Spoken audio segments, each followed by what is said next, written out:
días y como fuere, porque los horarios son variados, ¿no? Estamos en vamos a decir, la penúltima sesión del mes de julio. Tenemos todavía una la semana que entra. Y de una vez ya les vamos a comunicar que los días 3, 10, 17 y 31 de agosto vamos a tener sesiones de estudio de la doctrina secreta de antropogénesis. Para eso les iríamos a enviar la nueva codificación. Esto será en unos días porque Nuria está haciendo pósteres o pancartas o los anuncios para que se puedan difundir y todos estén informados los que quieran participar. También ahorita vamos a agregar en el material que se envía por internet las estancias, la 9, la 10. Bueno, vamos a mandar todas las estancias porque vamos a tocar, yo creo que en el mes de agosto terminaremos esa visión general. La idea, si llegamos a terminar las estancias antes de finales de agosto, es hacer un repaso al final de todo lo que hemos visto, hasta donde podamos. Y a partir de septiembre, finales de agosto, veremos qué planes pueden adaptarse. Va a haber 2 talleres, de todos modos, promovidos por la rama Bilbao, de aquí de España. Uno se va a dar el 9 del mes de agosto, el domingo 9 de agosto, y trata sobre más allá de la muerte física, basado en un libro que hicimos Enrique y yo. Y el 23 de agosto, que también es domingo, vamos a dar el tema experimentando los grandes misterios de Leusis. Los 2 temas son pedidos por el público que ha asistido. Entonces hemos considerado incluirlos en el mes de agosto. Para los de los misterios de Leusis, los que puedan saber poco o nada, no se preocupe. Yo lo que hice fue cuando di estos talleres hace tiempo, era diagramarlos todos en figuras. Son figuras no muy bonitas, pero son figuras al final. Y los voy a incluir en la presentación para que pueda quedar claro. Además, les agregamos en cada caso un manual de trabajo.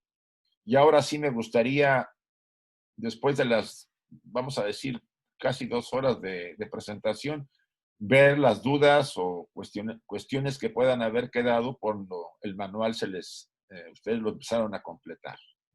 Y tanto en el de la muerte como en el caso de los misterios lo vamos a hacer así. Bien, déjenme, entró otra persona, vamos a darle entrada. Vamos a iniciar con nuestra reflexión, meditación, que todos ya conocen. La repetimos cada uno en su lugar con el micrófono cerrado para dar, vamos a decir, inicio a nuestro trabajo de esta tarde. Yo lo voy a decir en voz alta, voy a ir leyendo las frases y cada quien puede escucharlas y repetirlas también si quiere. Oh tú sol dorado de esplendor más excelente.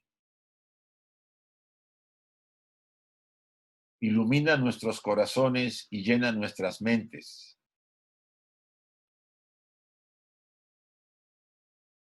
Así que nosotros, reconociendo nuestra unidad con la divinidad, que es el corazón del universo,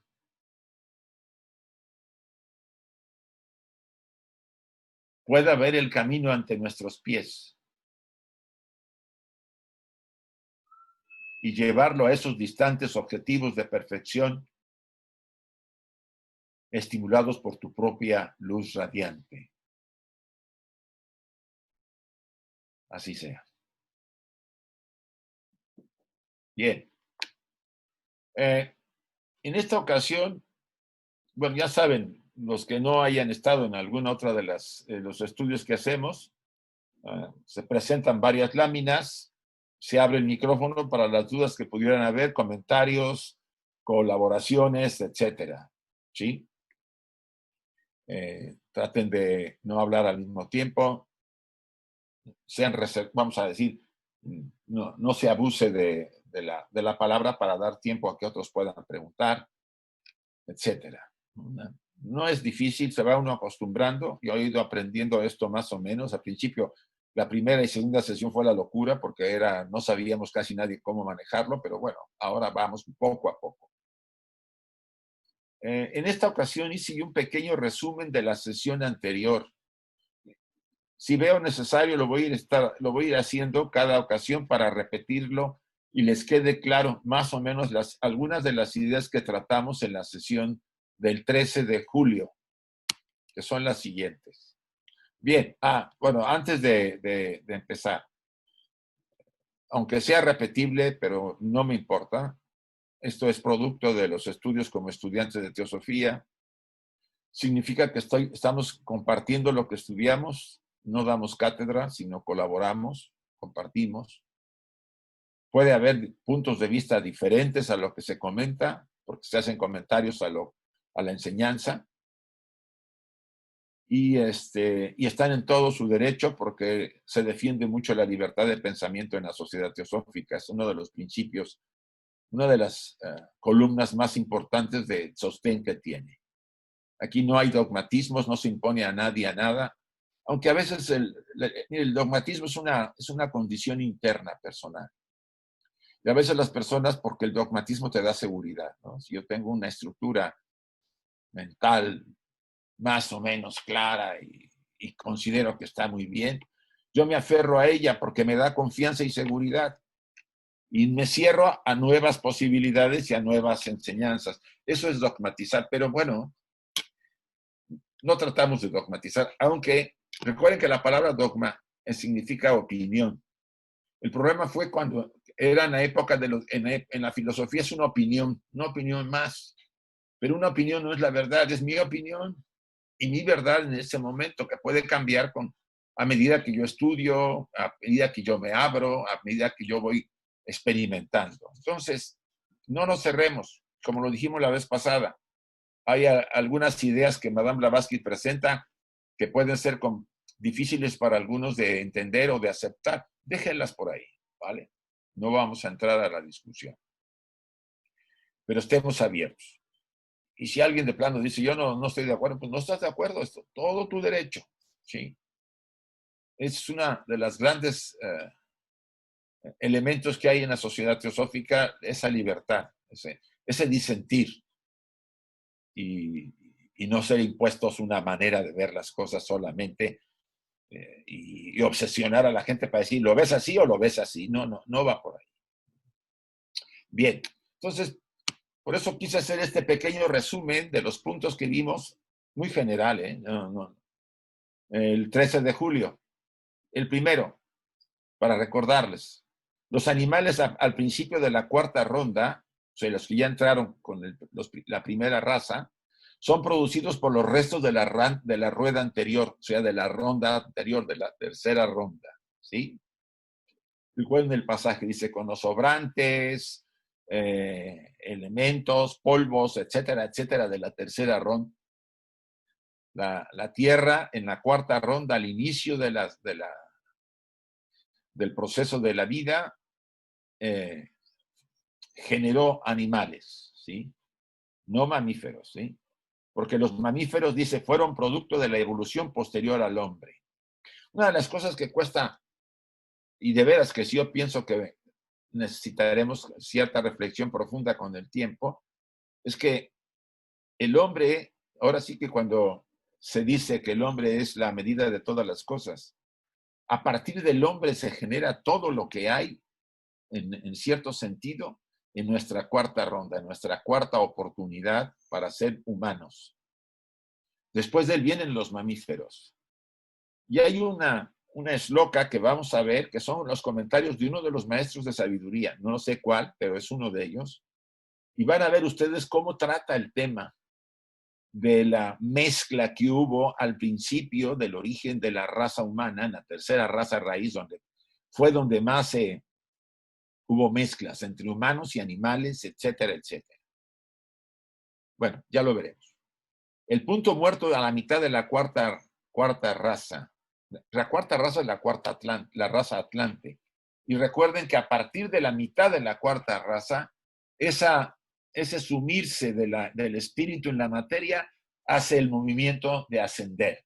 Ahí fue el punto muerto y a partir de ahí el ser humano empezó a dejar la materia y a elevarse otra vez al espíritu.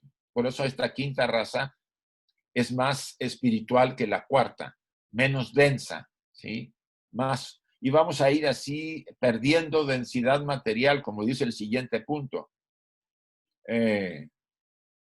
No, en el siguiente, al final de la séptima ronda, el hombre se verá libre de materia, pero habrá ganado experiencia y sabiduría. Blavatsky insiste, dice, al final de la séptima ronda, los seres humanos volveremos a hacer esa energía con conciencia, ¿sí?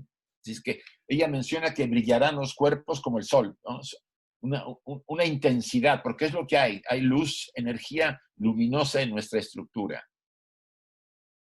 Durante la tercera raza, los animales sin huesos crecieron y se transformaron en animales con huesos. Recuerden que pasaron de ser etéricos, como era el ser humano, se empezaron a endurecer las chayas, ¿no? Más o menos dice eso, y empezaron a aparecer los animales con hueso. Los animales se separaron primero, se separaron los sexos primero. Y después el hombre lo hizo también. Ahora, esto es interesante el punto que dice acá. Déjenme, aquí hay dos entradas nuevas.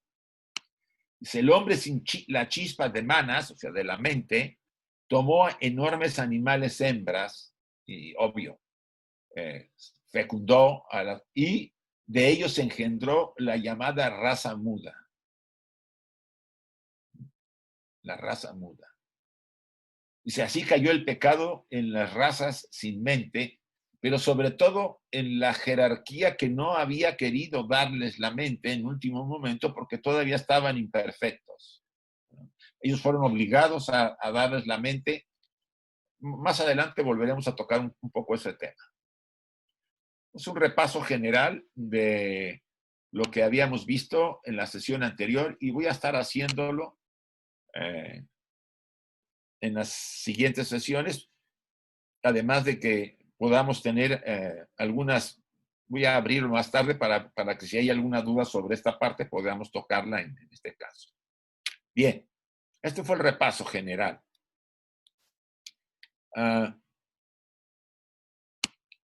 Vamos a ya entrar al tema.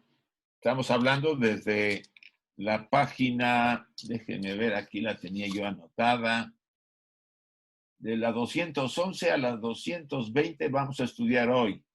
Y en la edición de Kier 189 a 198, ¿sí? Vale. Dice, al cabo de 3 o 4 semanas, el óvulo ha tomado la apariencia de la planta, el óvulo humano. Un extremo siendo esferoidal y el otro afilado como una zanahoria. Perdón.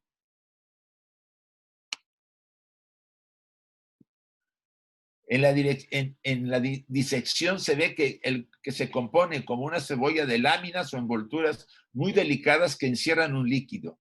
Las láminas se juntan en el extremo inferior y el embrión cuelga de la raíz del ombligo casi como un fruto de la rama. La piedra se ha transformado ahora por metempsicosis en planta. Este diagrama a mí me pareció interesante presentárselos. Vean ustedes las fases de la salamandra. Las fases de la... No, esto es del pez, de los peces. Después de las salamandras. Desde el momento del desarrollo fetal. Este es el de las tortugas. Este es el de los pollos. Cómo se va transformando hasta que toma la forma ya realmente de pollo. Este es el del cerdo, que tiene gran parecido al humano, si se fijan. Este es el de la vaca, el del conejo, y este es del ser humano. Si ven ustedes al primer nivel, no se podría distinguir quién es humano y quién es animal, y quién es un animal, un pez o una salamandra. Fíjense más o menos cómo están. Posiblemente estos son más pequeños, pero los demás se parecen, casi son idénticos. Es lo que tanto Blavatsky, vamos a decir, esgrime en la última parte de la estancia número 8, ante la ciencia, sobre que nosotros arrastramos el proceso evolutivo en nuestra génesis, en nuestro desarrollo. Y cada vez que un niño nace, recorre todo el proceso, va pasando por esas etapas. Ya Enrique la última vez comentó el término que usa la medicina para nombrar. Después de esto, la criatura embrionaria principia a echar de adentro afuera sus miembros y desarrolla sus facciones. Los ojos se perciben como dos puntos negros. Las orejas, la nariz y la boca forman depresiones como las puntas de una ananás, como una... Me suena a plátano, pero no estoy seguro la palabrita esa de ananás. Antes de principiar a salir, el embrión se convierte en un feto animal, la forma del renacuajo y semejante a un reptil anfibio. Vive en el agua y en ella se desarrolla. Su mónada no es todavía ni humana ni inmortal, pues los cabalistas nos dicen que esto solo sucede a la cuarta hora. Una por una asume el feto las características del ser humano. La primera ondulación del soplo inmortal pasa por su ser, se mueve y la esencia divina se asienta en la forma infantil, que habitará hasta la hora de la muerte física, cuando el hombre se convierta en espíritu. Se fijan ustedes en esta imagen, a mí me impactó, es un feto, pero más bien parece un animal que un feto, de un feto humano, ¿sí? Si se fijan. Es muy interesante este proceso y Madame Blavatsky le dedica la estancia, finales de la estancia 8, a esa discusión con los científicos de su época, que por eso no me detengo demasiado, porque la discusión era relativa, dado que la ciencia en esa época estaba muy retrasada, comparada con lo que ahora está ocurriendo. A este proceso misterioso de formación en 9 meses le llamaron los cabalistas el cumplimiento del ciclo individual de evolución a este proceso. Ahora dice, hace una comparación Madame Blavatsky con la Tierra. Dice, el mismo modo que el feto se desarrolló en el medio líquido amniótico en la matriz de la madre, así germina la Tierra en el medio amniótico que es el éter universal o fluido astral, en la matriz del universal. Estos hijos cósmicos, o sea, los planetas, lo mismo que sus habitantes, o sea, nosotros, pigmeos, son primeramente núcleos, luego óvulos, después maduran gradualmente y convirtiéndose a su vez en madres, desarrollan formas minerales, vegetales, animales y humanas. O sea, la Tierra, de alguna manera, es el ejemplo principal del desarrollo que llevamos a cabo nosotros. Ahora, en la investigación científica, cuando están analizando las galaxias, o sobre todo las nubes cósmicas donde se forman las estrellas y por supuesto vienen también los planetas, la ciencia ha encontrado que se parece a ese líquido en donde esta es energía, ¿no? Energía, como dice Madame Blavatsky, etérica o astral, fluido astral, donde se están formando los núcleos, los centros de vitalidad, ¿no? Los centros Laya de donde surgirán después los planetas. Y esa comparación es muy interesante, por eso es, como es arriba es abajo, ¿sí? Blavatsky en el tomo número 6 de la Doctrina Secreta, hace una comparación de las capas que el feto tiene cuando está dentro del vientre de la madre, tiene 7 capas, como los 7 planos, ¿sí? Y relaciona todo el proceso al proceso cósmico también. Entonces, ahorita hay material para poder verlo. Yo espero, si nos da tiempo la siguiente sesión, saque una parte del tomo número 7 y lo podemos compartir para que ustedes vean la versión que da Blavatsky y la comparación oculta que hace de la composición de la envoltura del feto dentro de la matriz femenina humana. Y aquí empieza la estancia 9. Vamos a abrir el micrófono por si alguien quiere aclarar algún comentario, aclaración o algo de lo que hemos dicho hasta ahorita.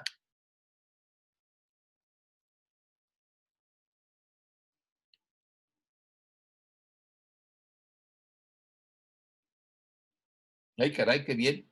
Qué silenciosos están últimamente, eso me gusta. Bueno, entonces vamos a proseguir.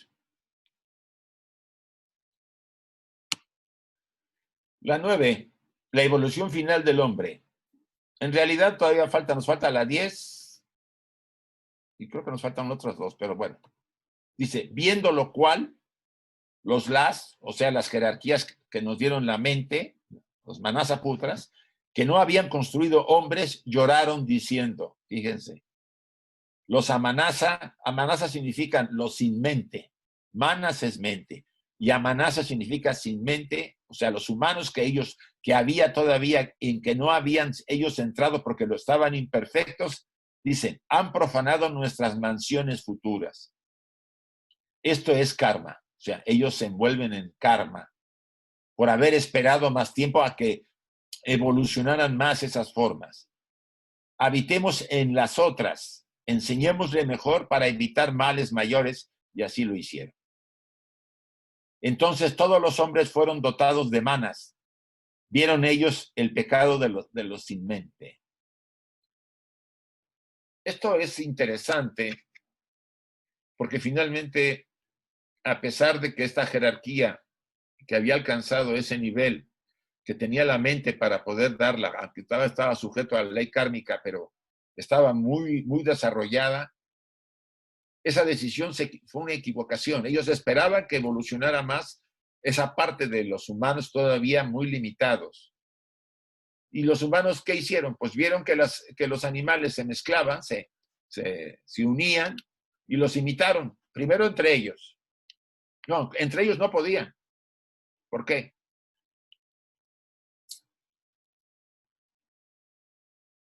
Bueno, ahorita vamos a hablar.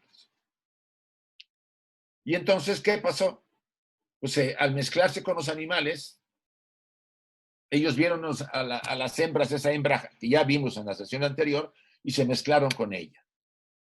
Y nacieron, pues, lo que llamamos la famosa raza muda, de la que vamos a tratar en las siguientes imágenes. Pero ya se habían separado antes de que el rayo de la divina razón hubiera iluminado la oscura región de sus mentes. Hasta entonces adormecidas ya habían pecado. O sea, en el momento de la separación viene ese imitar a los animales y eso empezar a tener los problemas que se vuelven presentando. Esto es, habían ellos cometido el mal inconscientemente, produciendo un efecto que no era natural. Un mal inconsciente. Si ustedes se acuerdan, en el pasaje bíblico del Génesis, cuando Eva y Adán cometen el pecado de comer del árbol del bien y del mal, la iglesia lo ha utilizado como el pecado original.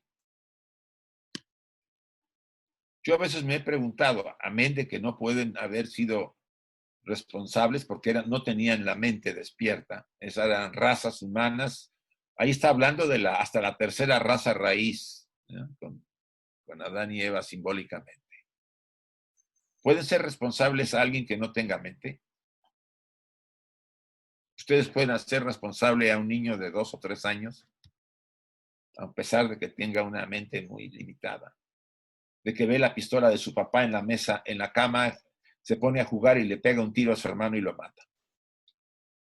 Sí, ese es un punto que es cuestionante. Pero este proceso se presenta así. Y la verdad es que nos dice, sin embargo, los mismos que las otras 6 razas primitivas, compañeras o hermanas, así la séptima de esta, degenerada, o sea, la séptima fue la que degeneró desde entonces y que tendrá que esperar el tiempo para su desarrollo final. O sea, no está descartada esta raza, dice, por razón del pecado cometido. Aún esta raza se encontrará en el último día en uno de los 7 senderos. Recuerden que todos ustedes y yo, que lo vimos ya en sesiones anteriores, nuestras mónadas han emanado de una de las 7 jerarquías, ¿sí? De las jerarquías creadoras, de los primordiales, ¿sí? De los 7 primordiales. Y nosotros poseemos todas las tendencias de los 7, pero una es básicamente la que predomina en nuestra estructura. Por ejemplo, la primera jerarquía es la jerarquía de la voluntad. Muchos tienen una gran voluntad, aunque poseen también características de las otras jerarquías. Entonces, al final de la evolución, y esto lo veremos quizá en las siguientes sesiones, dice, hay 7 senderos de retorno, 7 formas de volver a las jerarquías de donde hemos emanado, a nuestros padres verdaderos, si podemos llamarles así. A la fuente de donde emanamos originalmente al principio de este cosmos. No como seres humanos ya. Las mónadas son las que regresan. Pero ¿qué tiene la mónada cuando regrese, a diferencia que cuando entró? ¿Cuál es lo que ha ganado? Experiencia y sabiduría. Entró inconsciente en un universo finito. Ella era autoconsciente en lo espiritual, eterno, pero no en lo finito. Por eso es el largo peregrinar de pasar por los minerales. La conciencia después experimentó la etapa de las plantas, los animales, hasta llegar al ser humano. Ese largo peregrinar viene en la tercera proposición fundamental del proemio de la doctrina secreta. Dice, ningún ser de este universo, de este cosmos, puede llegar a ser lo que es, o sea, la jerarquía más elevada, gobernar una galaxia o un sistema completo de galaxias, si antes no pasó por el ciclo descendente a la materia, mineral, vegetal, planta, animal, humano, superhumano, y volver a la fuente. Todos tenemos que pasar por eso. Y ustedes y yo, inevitablemente. Y aún la jerarquía de esta raza que cometió, entre comillas, un pecado, la palabra la usa ella en su época, porque la gente así lo veía. Ella será redimida, dice en un pasaje, y también ella podrá retornar a la fuente, sobre todo porque fue un acto cometido inconscientemente. No tenía la mente para poder hacerlo. He aquí una explicación. Bueno, antes de entrar al comentario de uno de los maestros, me gustaría, si tienen alguna duda, comentario u aclaración. Isaac. Sí.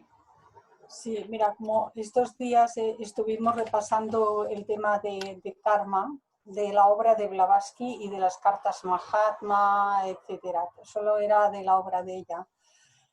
Lo tengo como más fresco. Sí. A ver, la palabra pecado significa, en la etimología primera parece ser, significa la transgresión de una ley, pero no tiene las connotaciones que luego le dio la religión cristiana. Pero HPB, al principio de lo que ella desarrolla para explicar qué es karma, dice que tenemos que considerar 2 aspectos. Uno es la ley de causa y efecto, Sí, que opera sí, en todas partes, sí. y relacionado con ella, pero en otro sentido, es lo que denominamos karma. Sí. Porque dice que karma es una ley moral. Sí, moral.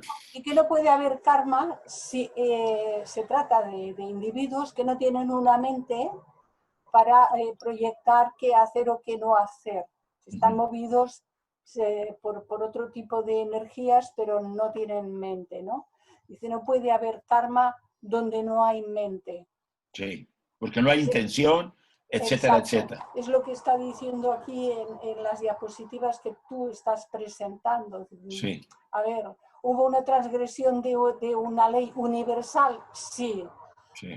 Pero no podía haber una condición kármica porque no había una mente que hubiese proyectado hacer aquello.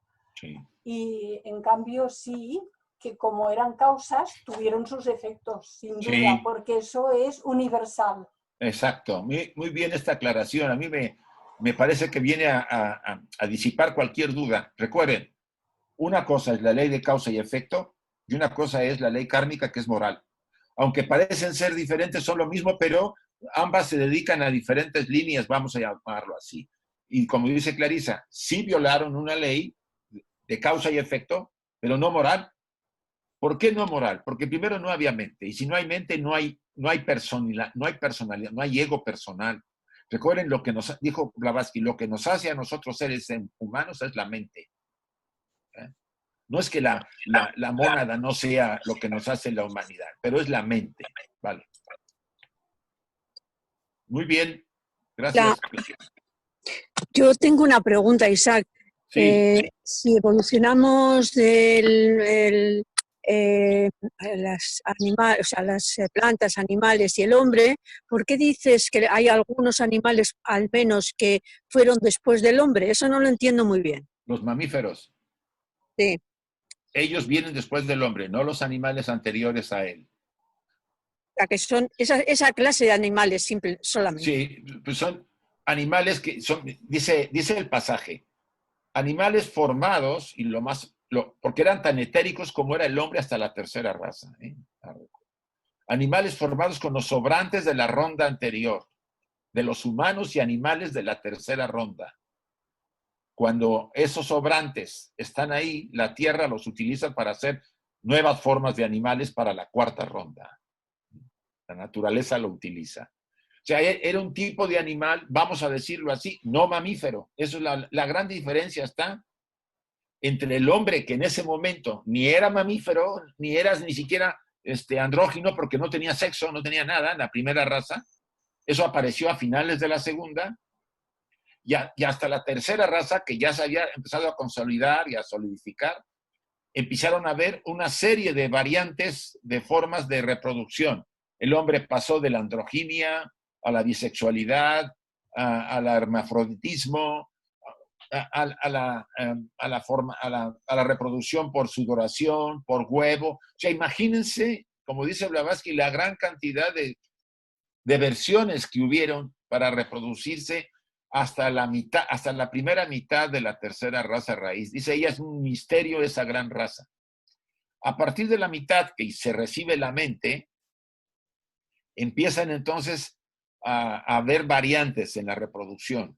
Comenta que también esa parte te la vamos a comentar. Mira, yo recuerdo ahorita, hay un mito que se llama de Kasha, que es un término hindú, que él era una especie de avatar que vino a generar a reproducir a los seres en la tierra. Y él empieza dice, él estaba meditando, era como una especie de meditador, un gran maestro meditando, y uno de los dioses, el dios del deseo, dice, no, aquí vamos a ver si es cierto, y le manda una diosa, una ninfa. Y por supuesto, le insiste, y lo embeleza, y finalmente se une a él. Unirse. Cuando él dice, habían pasado 4,200 años desde que llegó la ninfa, y él dice, me parecieron un solo día. ¿Por qué? Porque él no tenía mente, no podía distinguir el tiempo. Ahí aclara Blavatsky el sentido del mito hindú. Dice, entonces él se molesta con esta ninfa y la rechaza, y ella huye de miedo, y dice el pasaje, y va derramando por los árboles, por las hojas de los árboles, toda esa sustancia que le emanaba del cuerpo. Todo ese material, dice el pasaje, después es utilizado por la naturaleza, nada se desperdicia. Y ahí daba a entender el pasaje que posteriormente vamos a decir, ese material fue utilizado para generar nuevas formas. Insisto, hay partes complejas de entender, pero ella es enfática en insistir en que los mamíferos, como después fue el ser humano también, antes no lo fue hasta la cuarta raza, empezó a ser finales de la tercera, principios de la cuarta empezó a ser como nosotros, como, bueno, entre comillas, entre el formato de reproducción que tenemos actualmente. Espero que esto pueda aclarar.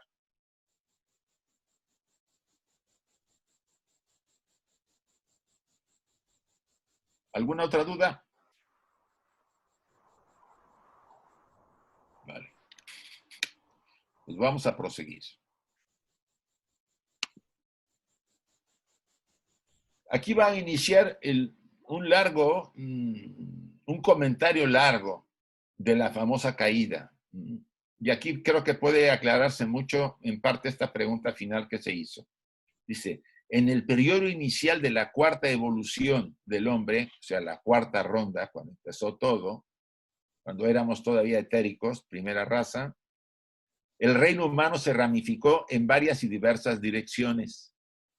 La forma externa de sus primeros ejemplares no era uniforme, pues los vehículos, o sea, entre comillas, los cascarones externos ovoides que el hombre futuro plenamente físico estaba en gestación, fueron corrompidos con frecuencia antes de que se endurecieran por enormes animales de especies desconocidas, ahora pertenecientes a tentativas y esfuerzos de la naturaleza.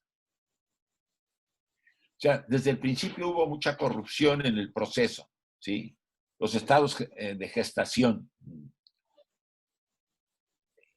Esa corrupción puede ser explicada por la mezcla que hubo entre, vamos a decir, aquellas formas primitivas humanas y formas animales que estaban también todavía muy primitivas. Porque miren lo que sigue en el comentario. Yo puse una figura así, no se asusten, no es mi intención ahí generar, pero me parece que era interesante una mezcla, ¿no? El resultado fue que se produjeron razas intermedias de monstruos, medios animales, medios hombres. Si ustedes se acuerdan de los hombres estos caballos, ¿cómo le llaman los Centauros. centauros? Los centauros. Centauros. ¿Sí? Empezamos a ver una serie de figuras míticas, mitológicas, que pareciera que eran mitológicas, pero no lo eran tanto. Por ejemplo, el caso de la unión de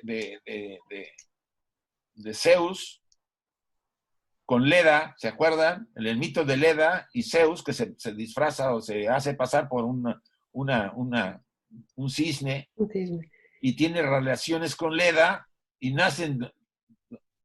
tiene una parejita que nacen de huevo.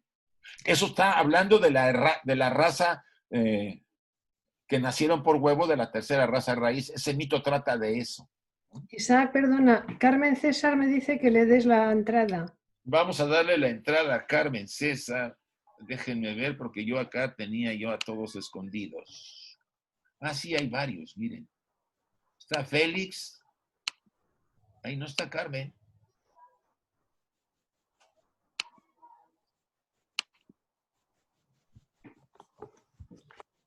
Me ha mandado un correo diciendo que le des paso. No la veo. Es que debe aparecer en los participantes, y no veo que diga Carmen César. Ya estoy aquí, gracias. Perdón. Vale. Estabas de incógnita como Magali. Gracias. Perdón la interrupción. No hay problema. Vuelvo a repetir. El resultado fue que se produjeron razas intermedias de monstruos, medios animales, medios hombres. Pero como eran fracasos, no les fue permitido alentar y vivir largo tiempo, aun cuando el poder intrínsecamente superior de la naturaleza psíquica sobre la física, siendo aún muy débil y apenas establecido, los hijos de los nacidos del huevo habían tomado como compañeras varias de sus hembras y engendrado con otros monstruos humanos. Más tarde, habiéndose gradualmente equilibrado las especies animales y las razas humanas, se separaron y no se volvieron a parear. El hombre ya no volvió a crear, sino que engendró. Recuerden que en la primera fase el hombre creaba, no había relación sexual en todas las tres primeras razas hasta la mitad. Y creo que después, un poco después de la mitad también, porque el cambio no fue sino hasta finales. Pero no solo engendró hombres, sino también animales que en aquellos tiempos remotos. Difícil para nosotros entender, ¿no? Que hubo una mezcla entre animales humanos y el hombre engendró, pero tampoco era el hombre de ahora. Eran gigantes, eran probablemente animales humanos con mezcla ya de animal, de sus progenitores, que ya venían contaminados, se siguieron mezclando. Entonces hubo un proceso vamos a decir, que la naturaleza utilizaba para poder encontrar tarde o temprano la línea que necesitaba. En ese punto es muy importante verlo así. Está hablando de periodos de millones de años. Sí, todas sí. estas tentativas y Sí, pruebas sí. Estaba hablando de finales de la segunda raza a la tercera.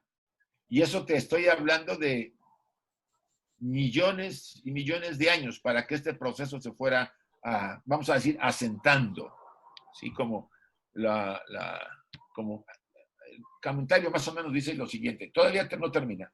Por lo tanto, los sabios que hablan de varones que ya no tenían descendencia engendrada por la voluntad, o sea, los que acuerdan que creaban por Kriya Shakti, sino que engendraron animales diversos, así como danavas, gigantes, con hembras de otras especies, siendo los animales a la manera de los hijos putativos de ellos, y rehusando los varones humanos con el tiempo a ser considerados como padres putativos de esas criaturas mudas. Hablaron con verdad y sabiamente.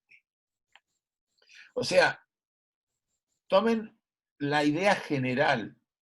Difícil podemos entender realmente el proceso en detalle, pero imagínense las primeras razas que no eran ni siquiera, eran etéricas, gigantes, monstruosas, como dice Blavatsky, sin mente, que se reproducían por la sudoración, por el huevo, se reproducían, eran hermafroditas, eran bisexuales, o sea, había ahí un tutti frutti, vamos a decirlo así, en el momento en que la raza humana cernía poco a poco a encontrar su línea, ¿sí?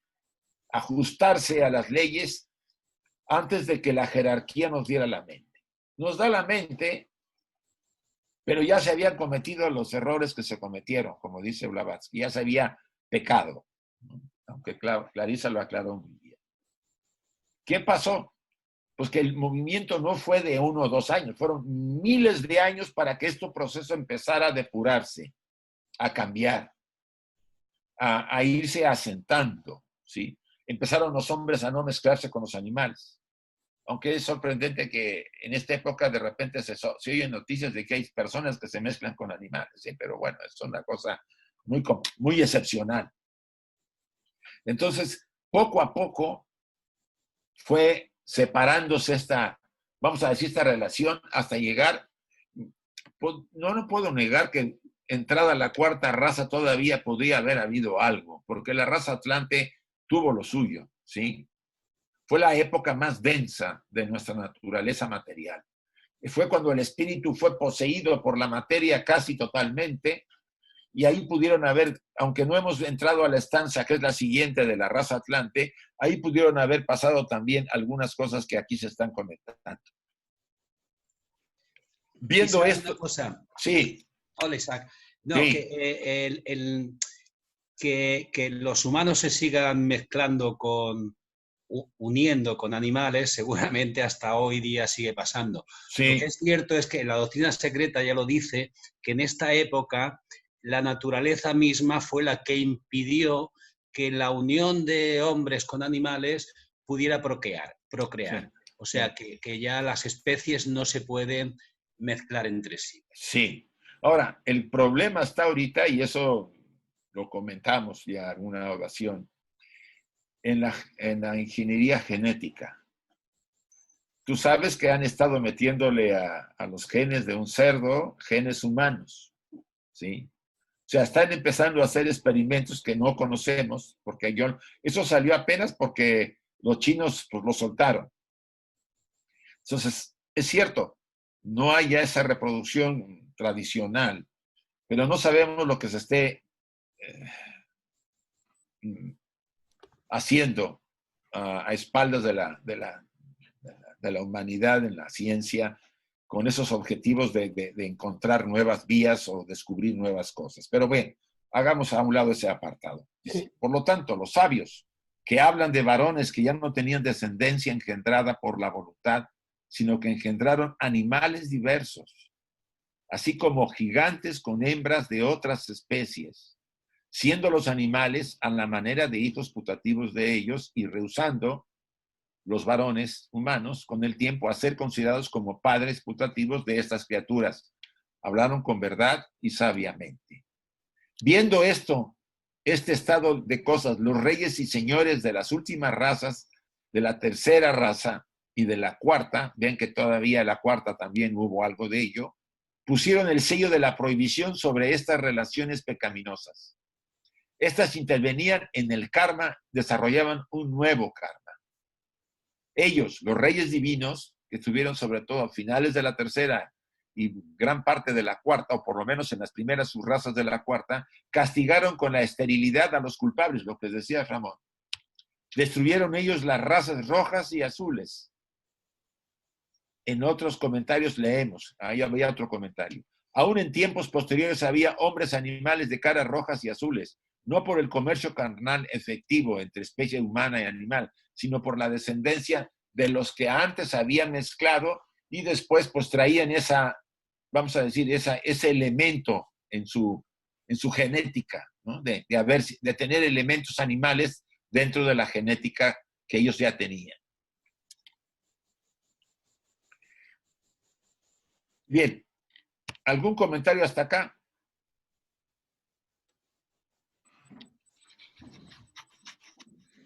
¿Alguna duda?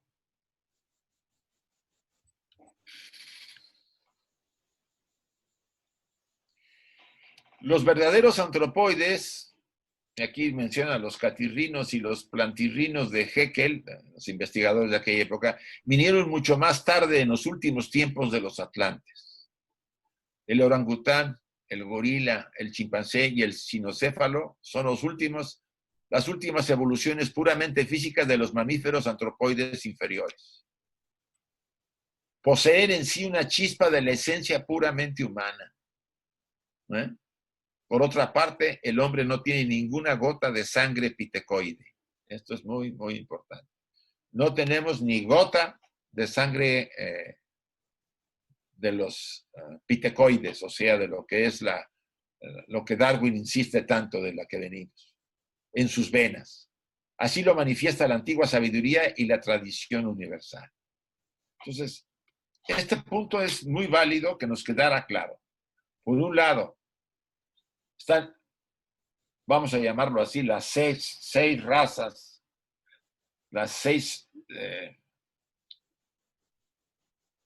razas que en ese momento no fueron contaminadas y que recibieron la mente, y está la séptima, como dice el pasaje anterior, hace dos pasajes anteriores, que fue la que pecó porque era inconsciente y imitó a los animales unirse entre ellos, y ellos no solamente se unieron con animales, hembras gigantes, decía el pasaje. Entonces, hay dos grupos. Un gran grupo no tiene nada que ver con los pitecoides, no tienen herencia de los, vamos a decir, de los monos, como tanto Darwin ha insistido en su teoría. Y por otro lado, hay un grupo de humanos, si podemos llamarlo así, y Blavatsky insiste mucho en esta estancia, se refiere, por ejemplo, dice, algo de los aborígenes de Australia tienen algo de ese elemento, ¿sí? También menciona los de Tasmania, y empieza a comentar que hay grupos, no que ellos fueran directos, sino que ya son descendientes de los descendientes que traen esos elementos de esas mezclas que hubo en su momento en etapas pretéritas, ¿sí? y que también recibieron muy tarde la emanación de la mente de Manas. Esto hay que dejarlo claro desde el enfoque que Blavatsky lo presenta en la doctrina de la estancia número 8, No, ya esta es la 9, ya entramos a la 9. Dice Blavatsky, pregunta, ¿cómo se efectuó la separación de los sexos? Se pregunta, ¿hemos de creer en la antigua fábula judía de Eva saliendo de una costilla de Adán? Hasta esta misma creencia es más lógica y razonable que el descenso del hombre del cuadrumano, o sea, del mono, sin ningún género de reservas, dado que la primera oculta una verdad esotérica, el tema de Adán y Eva, bajo una versión fabulosa, mientras que la segunda no encierra otro hecho de más significación que el deseo de imbuir a la humanidad en una ficción materialista. Blavatsky defiende aquí la posición de que el hombre no viene del mono. Y si viene algún mono, vendrá después del hombre, por lo que ocurrió.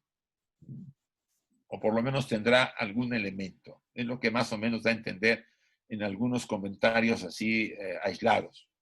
Dice, dándoles de alguna manera, digo, si algo podemos darle razón a los científicos de su época, es que algunos tienen algún elemento posterior al hombre, ¿sí?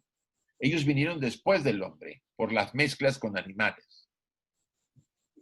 En el pasaje de la estancia número 7, estoy yendo una anterior, no, 2 anterior, y en la 8 algo, habla que hubo una serie de creadores, y esto está mucho en el Vishnu Purana, y menciona que estos creadores, divinidades que venían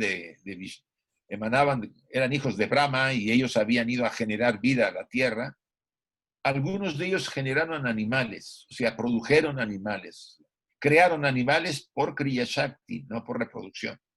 O sea, emanaron los modelos de aquellas, acuérdense que los arquetipos de los animales, todo está en la mente universal.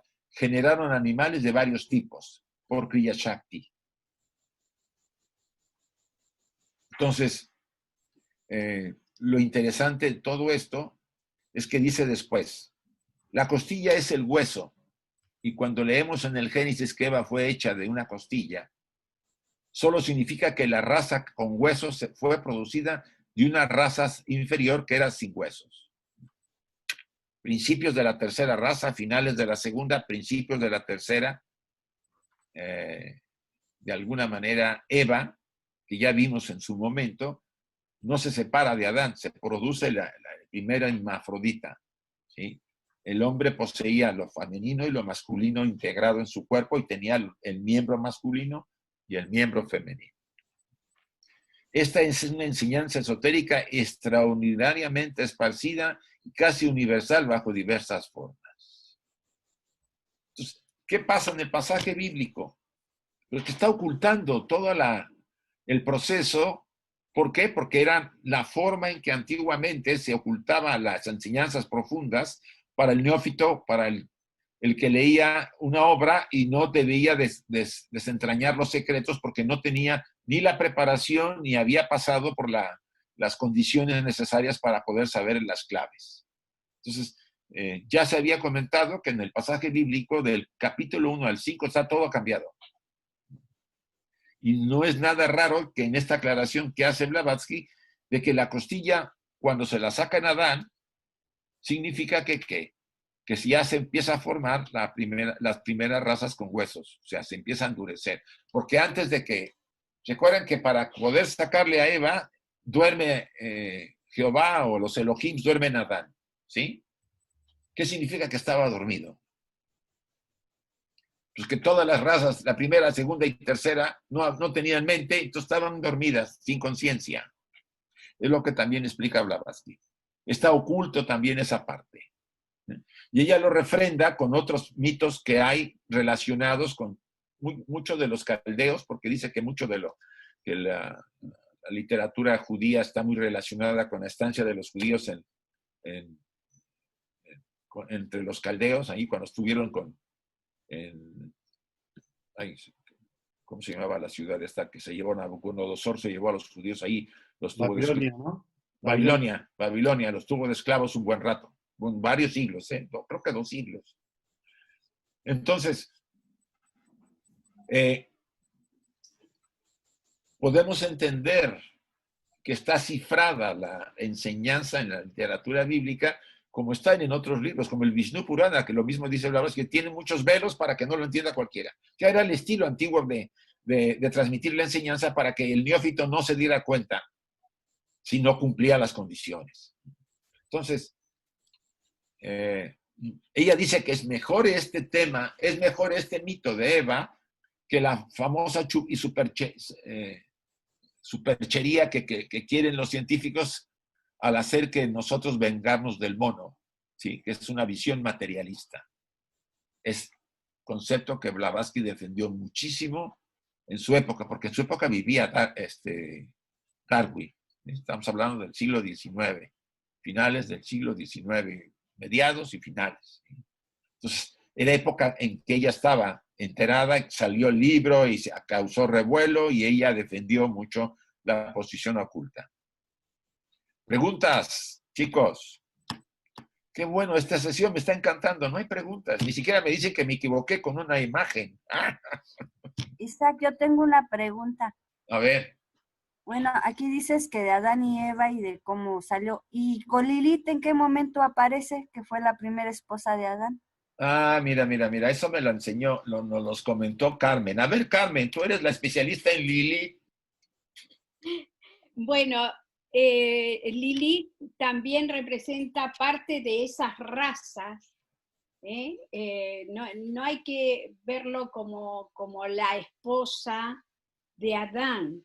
Es como Eva, que representa a una de las razas, Lilith, representa a una facción contaminada, digamos, con karma del pasado. Por eso se la muestra como algo malo, digámoslo así. Pero en realidad son esas razas remanentes de otras evoluciones que se encarnaron y que se mezclaron, evidentemente, una raza, como decía Isaac, me resultó gracioso, pero muy gráfico, de que había un tutti frutti. Realmente Sí. A mí me impactó el hecho de que nosotros actualmente no tengamos, como dice Blavatsky, ni una gota de aquellos animales, porque ellos, aquellos seres divinos se encargaron de destruir, Sí. se encargaron de destruir todos estos, digamos, cuerpos densos que no eran útiles. Ajá. Y que no iban a aportar absolutamente nada al físico que se estaba desarrollando en ese momento. Me ha gustado mucho el concepto y que lo tengamos claro, que hubo en su momento los reyes divinos que hicieron genética. Sí. Ellos hicieron genética. Hay algunas tablillas, porque vi la tablilla que tú pusiste, y hay algunas tablillas de los caldeos que muestran cómo están ellos como con unas especies de tubos, sí, haciendo sus mezclas, igual que en Egipto, las imágenes egipcias.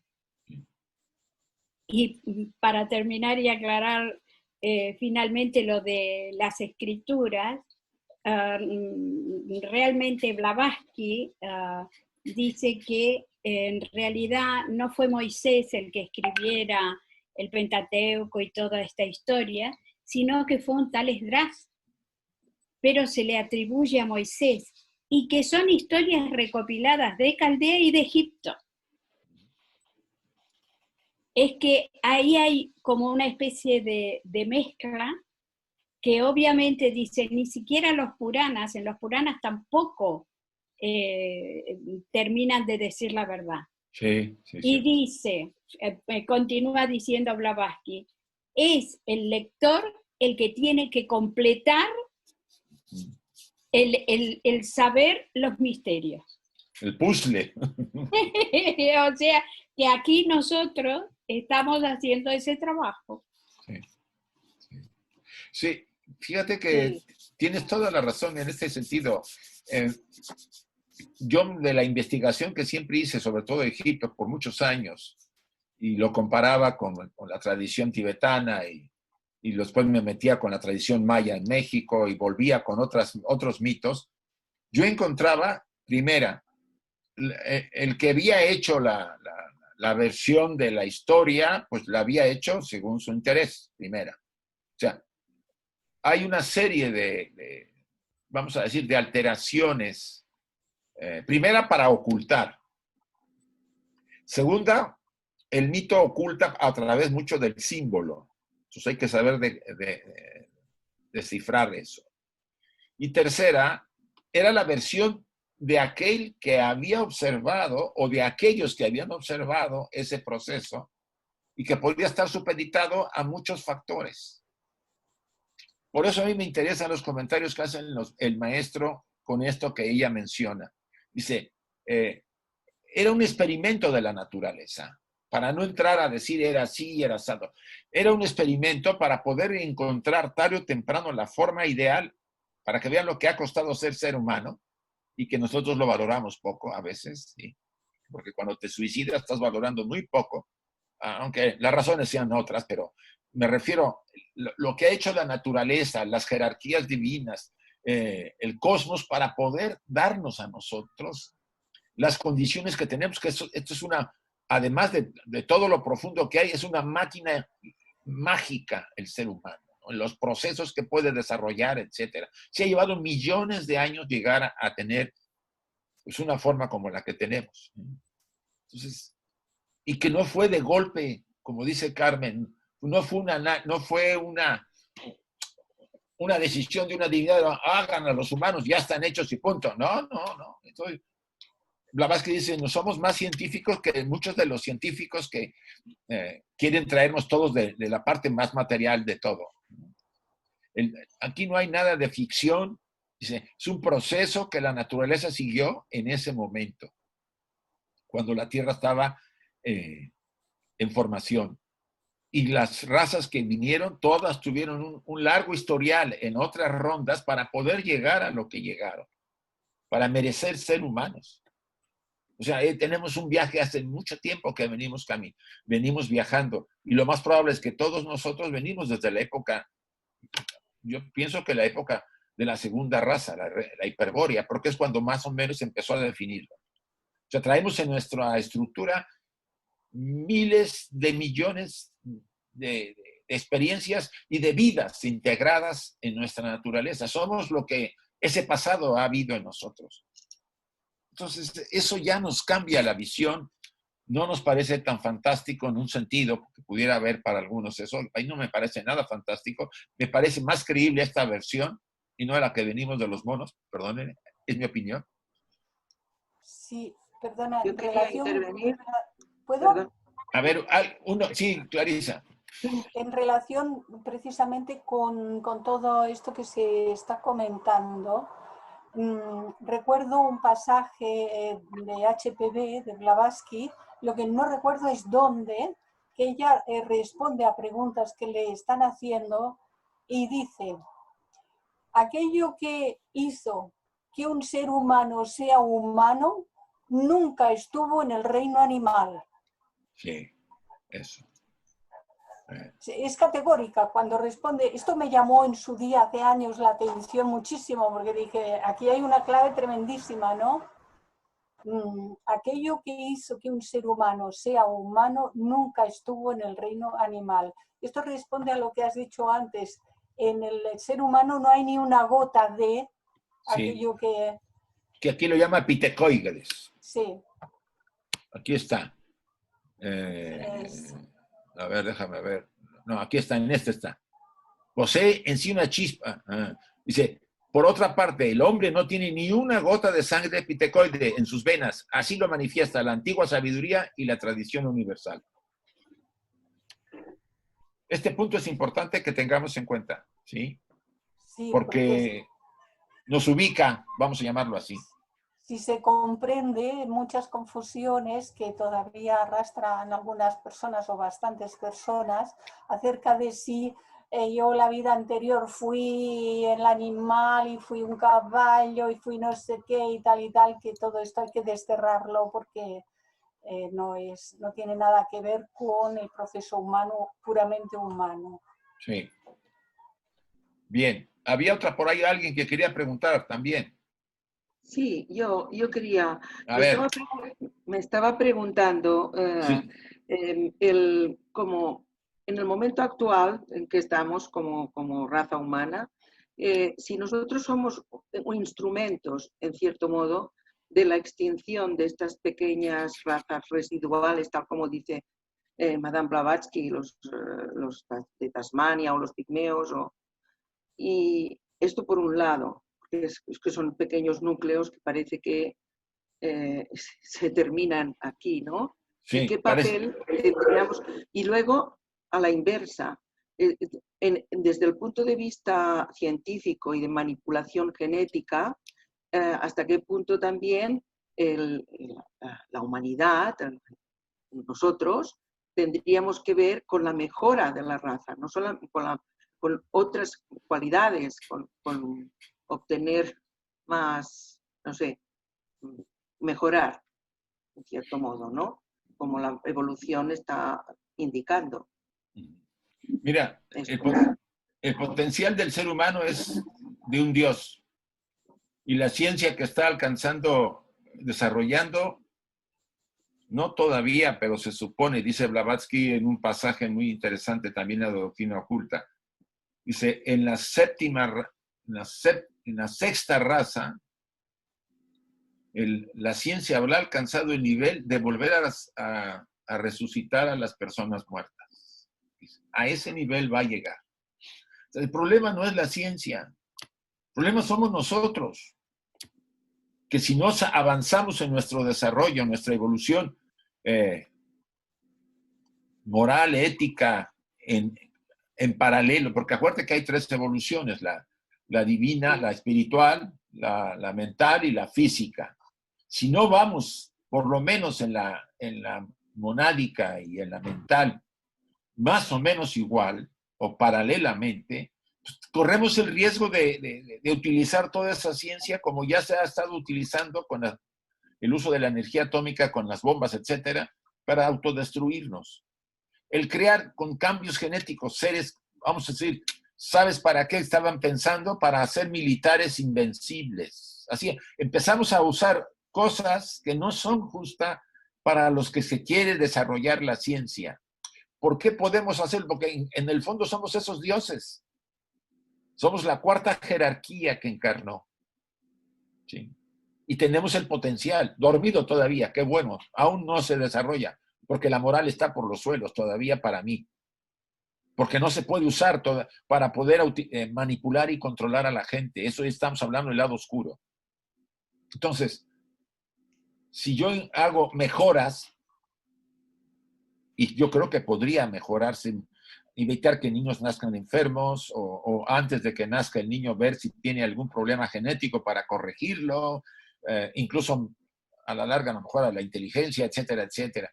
Mientras sea con objetivos de no crear una raza especial en relación a la raza que está y después desechar a la raza porque ya no es la super raza que se ha construido, porque aunque suena ciencia ficción, eso puede ocurrir debido a los avances que tiene la ciencia actualmente. ¿Sí? Entonces, ahí es el factor ética, nuestros principios. Ahí es donde viene el desarrollo interior, básicamente ayudarnos a enfrentar ese dilema. ¿La ciencia es positiva? Sí, sí la sabemos usar. Simplemente con un teléfono como el que tenemos, el móvil, ya bien como qué es lo que ocurre. Tan simple como un objeto así, la gran población ha perdido el control y todos los ves todos los días obsesionados y apegados porque son formas de escape, por decir algo. Entonces, no es tan necesitamos todavía evolucionar más en muchos aspectos antes de poder usar la ciencia adecuadamente. Y para mí, hacer cambios ahorita genéticos, y no digo que no, se han creado muchos medios para ayudar a personas inválidas, se corrigen muchos fallos genéticos de nacimiento, todo eso está bien. El problema está crear una nueva raza o una nueva, sí, que sea más fuerte, que viva más, que sea muy inteligente.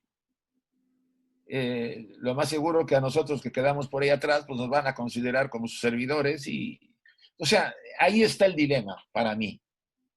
Que si la conciencia no está desarrollada, esa inteligencia llegaría a utilizarse como se está utilizando ahora. Sí. Porque ahora hay gente con unos grados bastante grandes de intelectualidad. Sí. Pero sin una conciencia desarrollada es el abuso de los muchos para el provecho de los pocos. Y esto es lo que está ocurriendo. Sí, sí. Que eso es... Sí. Perdón, hay un póstumo libro de Fulcanelli, que es el Finis Gloriae Mundus, que es el fin del mundo, y él en uno de sus capítulos justamente trata de lo que es la alquimia prohibida. Lo que no se puede hacer es mezclar los reinos. Sí. Se está haciendo y se hizo. Entonces se han metido en la genética de las semillas para poner genética de los animales.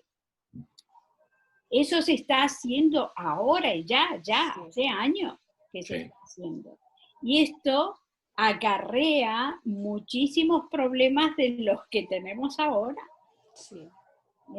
El cambiar la genética de la propia semilla con genética animal, eso se está haciendo. Y dice, piensa mal y acertarás.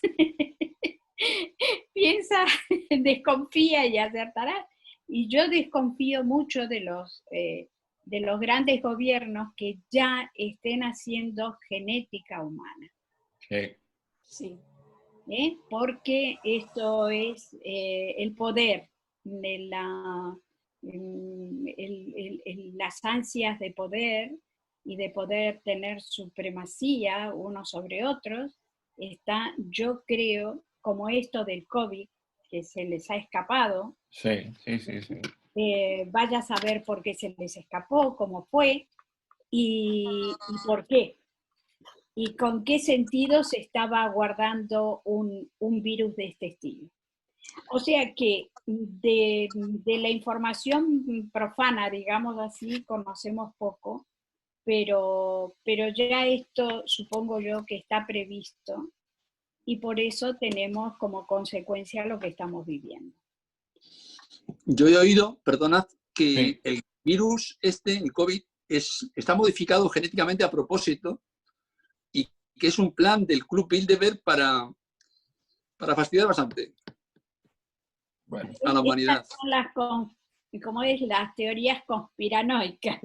Bueno, es que hay libros sobre el tema, porque dicen que este virus estaba en los murciélagos y no se podía contagiar al ser humano, pero le modificaron, le añadieron unas proteínas del virus del SIDA y ahora ya sí es compatible para contagiar humanos. Entonces, hay una teoría muy grande sobre todo esto. Mira, yo entiendo eso y reconozco que lo hay, porque nos ha llegado por muchos medios. Pero no me quiero descentrar del tema. Volvamos al tema para no perder la línea que estamos siguiendo, ¿sí? Me quedan dos transparencias, si les parece, antes de que terminemos. Dice, la cuarta raza desarrolla el lenguaje. Los comentarios explican que la primera raza, los hijos etéreos o astrales del yoga, llamados también los nacidos por sí, carecían de habla, según esta se entiende, pues también carecían de mente en nuestro plano. La segunda raza tenía un lenguaje del sonido, a saber, sonidos cantados, compuestos de vocales solamente. La tercera raza desarrolló al principio una clase de habla que solo era un ligero progreso sobre los diversos sonidos de la naturaleza, sobre el grito de los insectos gigantescos y de los primeros animales, que apenas habían principios, sin embargo, su aparición en los días de los nacidos del sudor o de la primitiva tercera raza raíz. En la segunda mitad de la tercera raza, Cuando los nacidos del sudor dieron nacimiento a los nacidos del huevo y la tercera raza media, y cuando ésta, en lugar de empollar, aquí dice Blavatsky, perdónenle al lector esta expresión ridícula cuando se tiene en cuenta que los seres humanos de nuestra época, ¿sí? ¿No? Ahí dice que empollar, pues sí. Como seres andróginos, principió a separarse en machos hembras cuando la misma ley de evolución los llevó a producir sexualmente su especie, acto que obligó a los dioses creadores, impulsados por la ley kármica, a encarnar en hombres sin mente. Solo entonces se desarrolló el habla. Esto más o menos casi al final de la tercera, principios de la cuarta. Recuerden también que hasta la tercera teníamos un ojo aquí y estos dos eran cuencas vacías, no había ojos. Y los ojos empezaron a partir de la cuarta raza. Pues este ojo se absorbió y empezaron a desarrollarse los ojos que tenemos ahora. Probablemente de otra manera, pero es lo que dice Blavatsky. Son a partir de la cuarta raza. Bien. Ahora sí, si alguien quiere hacer un comentario, ya llegamos al final, estamos cerca de las 8. ¿Algún comentario, algún punto de vista, aclaración, etcétera? Pueden abrir sus micrófonos. Una preguntita, Isaac. Sí. Cuando hablaste de los humanos que se aparearon con hembras animales, vos comentaste que entre ellos no se podían aparear. Sí. No... ¿Vos podrías aclarar un poquito más sobre eso? ¿Por qué? Mira, yo creo, y eso ya es de mi colección, porque el pasaje está así escrito, ¿sí? Yo creo que aquí hay una mezcla de elementos, de apareamientos antes y después, ¿sí? Porque un andrógino no se puede aparear. Pero acuérdate que ya menciona en el comentario, a ver si lo traemos otra vez, el comentario de uno de los maestros, dice... A ver si lo veo. A ver, dice acá, la forma externa de primeros ejemplares. Dice, las formas externas de sus primeros ejemplares no eran uniformes, pues los vehículos, los cascarones externos ovoides en que el hombre futuro plenamente físico estaba en gestación, fueron corrompidos con frecuencia antes de endurecerse, o sea, los huevos o las formas que nacían por su duración, por enormes animales de especies desconocidas. Ahí yo no sé cómo fue corrompido, pero hubo una corrupción. Para empezar, eran tentativas de la naturaleza, recuerda, estaba intentando la naturaleza formarnos. En el periodo inicial de la cuarta evolución del hombre, el reino humano se ramificó en varias y diversas direcciones. La forma externa de sus primeros ejemplares no era uniforme. Vamos a empezar ahí, que eran gigantes, pero eran, Blavatsky habla de eso, eran monstruosos, gelatinosos, una cosa así. Pues los vehículos, los cascarones externos ovoides en que el hombre futuro plenamente físico estaba en gestación. Aquí, no, perdón. El resultado fue que se produjeron razas intermedias de monstruos, medios animales, medios hombres. Pero como eran fracasos, no les fue permitido alentar y vivir largo tiempo, aun cuando el poder intrínsecamente superior de la naturaleza psíquica sobre la física, siendo aún muy débil y apenas establecidos los hijos de los nacidos del huevo, habían tomado como compañeras a varias de sus hembras y engendrando otros monstruos humanos. Muy difícil saber cuál era el detalle, pero se estaba dando el proceso. Recuerden que también había en aquella época el formato del Kriya Shakti. Los creadores, y eso lo dice mucho en el Vishnu Purana, crearon animales. Probablemente se refiera mucho en ese sentido. Formas animales que se parecerían, pues no se parecerían a las actuales.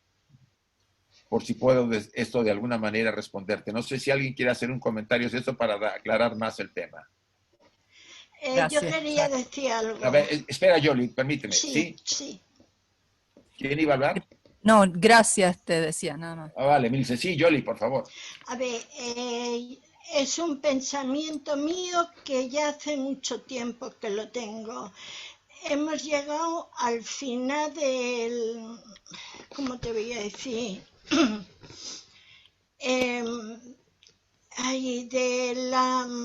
No de la luz, lo contrario.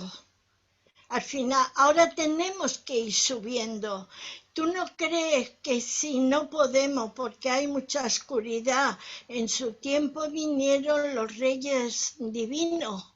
Pues ya vendrán a ayudarnos a subir porque ya hemos bajado lo que teníamos que bajar.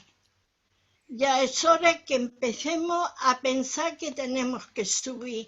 Eso quiere decir una evolución mental y todo. Mira, yo estoy de acuerdo en que hay mucha gente que piensa que tiene que venir un salvador o alguien a echarnos la mano, o una jerarquía así, ahorita Clarisa. Pero yo creo que también necesitamos madurar para saber salir adelante nosotros y no esperar que alguien externo nos venga a salvar. Ya vino uno y ya vieron lo que le hicimos. Si realmente fue como se dice que fue. O sea, los seres humanos tenemos que desarrollar esa capacidad para poder, por responsabilidad, hacer nuestro trabajo. Clarisa, a ver, quiere completar tu idea. Estaba en relación lo que iba a decir con lo que acabas de mencionar y era justamente eso, que a diferencia de aquel entonces, porque se estaba hablando de hace millones de años, en la actualidad, como seres humanos, ya hemos desarrollado suficiente grado de inteligencia, suficiente grado de comprensión, suficiente grado de discernimiento y aún algo más, porque en algunos casos algo de intuición espiritual, verdadera intuición. Nosotros tenemos ya los elementos y las herramientas necesarios para emprender ese ascenso por los propios medios, como señalaba ahora Isaac. No esperemos que venga nadie a salvarnos, porque este proceso ya lo hemos de realizar de manera autoconsciente. Nos hemos de poner a ellos y no esperar que, bueno, pues que los gobiernos nos arreglen todo. Cada uno hará lo que tenga que hacer si puede. Pero si hablamos a nivel individual, desde el marco de estudiantes de teosofía, nosotros hemos de emprender esta tarea sin esperar nada de nadie. Sí, creo que esa visión de habernos educado, sometidos a la imagen del padre, de la autoridad, del líder, del cacique, en que él la resolvía todo, nomás que había que someternos. Ha llegado el momento, y eso yo siento que estamos transitando, no a hacer una revolución, no.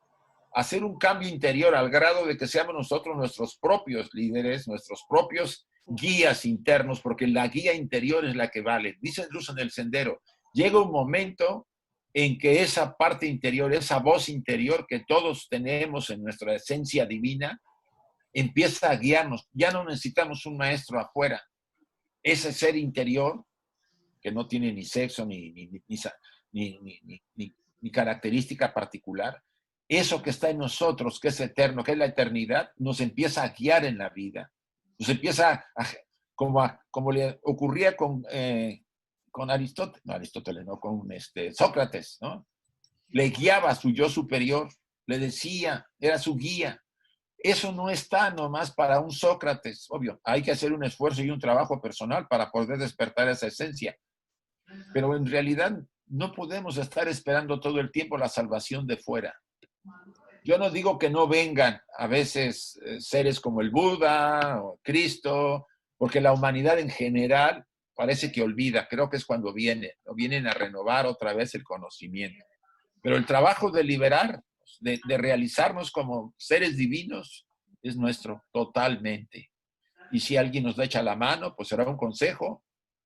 Yo siempre recordé cuando era joven que me decían, tus padres te pueden dar consejos, los libros te pueden inspirar, los maestros te pueden dar cierta línea, pero al final, ¿sabes qué? Tú tomas la decisión y haces lo que consideras tú, porque si no, entonces serán los demás los que decidieron y no tú. No habrás madurado. Tenemos que dar ese paso. Sí. Agregar solamente que de pronto antes existía la idea de que iba a venir, bueno, el Mesías, que iba a volver el Mesías. Pero también está la idea de que los extraterrestres van a venir a solucionarnos los problemas. Y estas son, digamos, teorías un poco fantásticas, ¿no?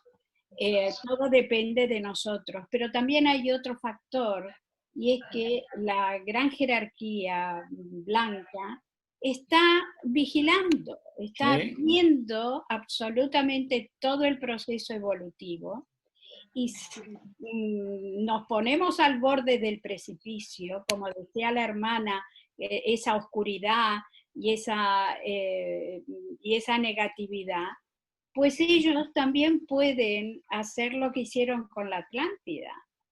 ¿Sí? Inmediatamente dar una vuelta y decir, se acabó, lo mismo que esas razas, la roja y la azul, las destruyeron. ¿Por qué? Porque no iba a ser algo positivo para el futuro. Entonces ellos abortan de la base para que no se retroceda, para que no haya una involución. Sí. Es doloroso, es brutal, pero es necesario. Entonces, este es el sentido que nosotros tenemos que ver, que somos responsables desde dentro de nuestros límites, y en tanto y en cuanto hagamos cada vez mejor esa conexión interior, haremos descender esa luz, esa conciencia universal a los niveles de la Tierra. Cada uno de nosotros tenemos que convertirnos en un Mesías. Somos futuros Mesías, y somos. Yo hace muchos años le pregunté a un presidente internacional, ya no me acuerdo cuál, pero yo le pregunté si iba a venir un Mesías, porque esto en el siglo pasado, pues se hablaba mucho de que en el año 2000, pues iba a venir un Mesías. Y entonces lo que me contestó fue que no es un Mesías, que es como una ola, pero a unos niveles a los cuales tenemos que conectarnos.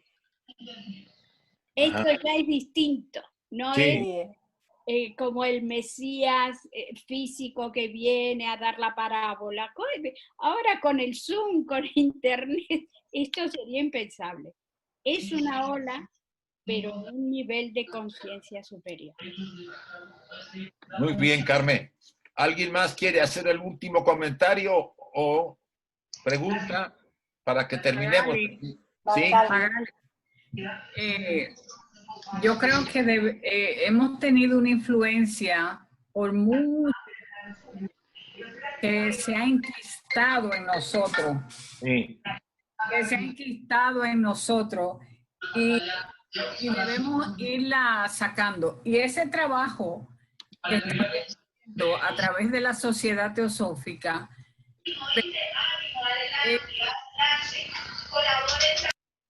Déjame silenciarlos, Magali, porque ya están aquí todos queriendo hablar.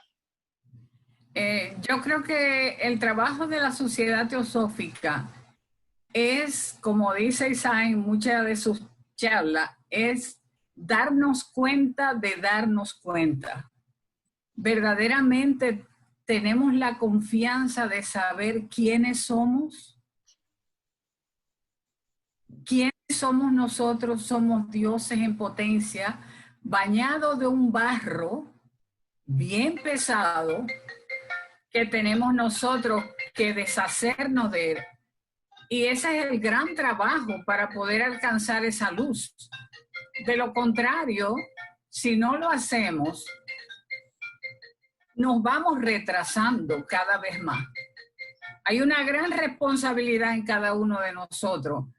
Y tenemos que echar esa responsabilidad hacia adelante, porque somos dioses en potencia, encadenados por la materia, por las emociones, por una cantidad de elementos que se nos unen, pero tenemos que hacer el esfuerzo.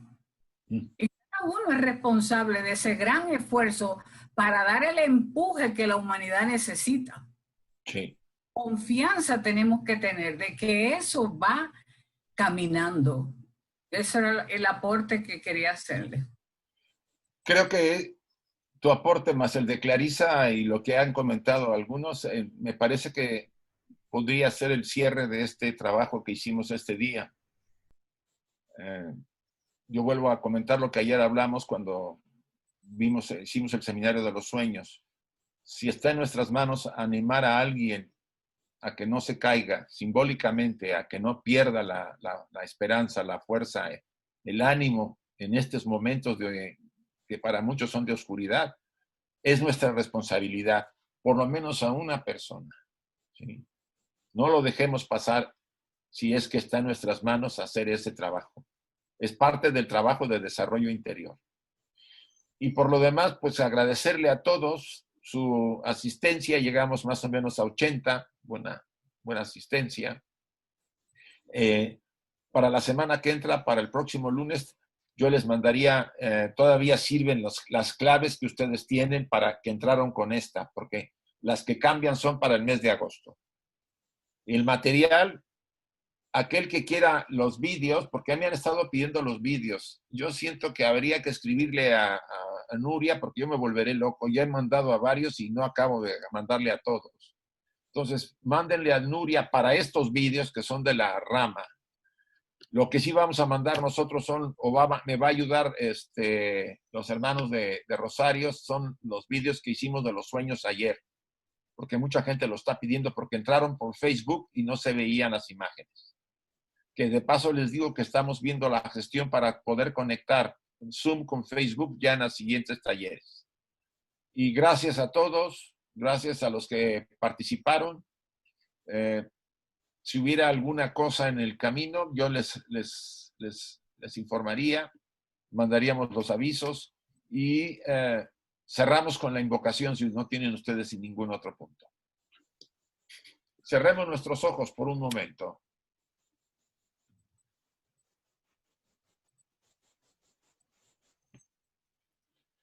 Y mantengamos la atención en la respiración unos segundos.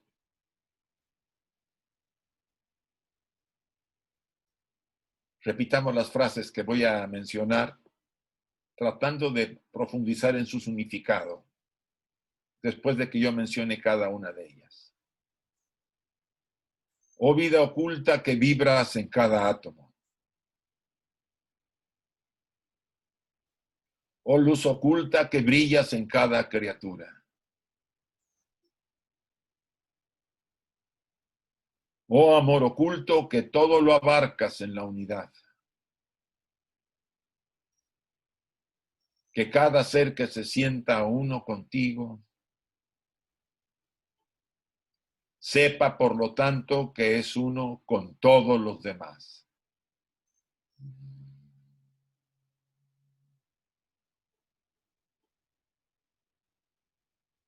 Así sea, y gracias a todos. Gracias, Isaac, y a todos. Mari, gracias. Gracias.